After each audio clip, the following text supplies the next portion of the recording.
माजी मंत्री बच्चू कडू यांनी नुकताच मुंबई इथं शिवसेना नेते उपमुख्यमंत्री एकनाथजी शिंदे यांच्या उपस्थितीमध्ये शिवसेना शिंदे गटात प्रवेश केला।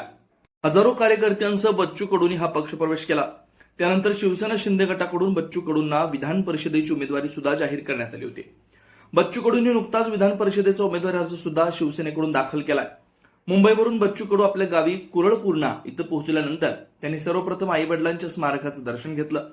त्यानंतर बच्चू कडूंच्या पत्नी सौ नयना कडू यांनी बच्चू कडूंचं औक्षण केलं।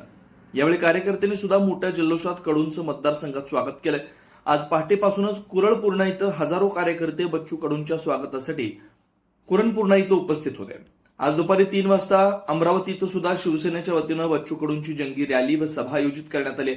बच्चू कडूंनी घेतलेला निर्णय हा योग्य असून शेतकरी, गोरगरीब, दिव्यांग बांधवांना याचा नक्कीच फायदा होईल असं मत कार्यकर्त्यांकडून व्यक्त केलं जात आहे।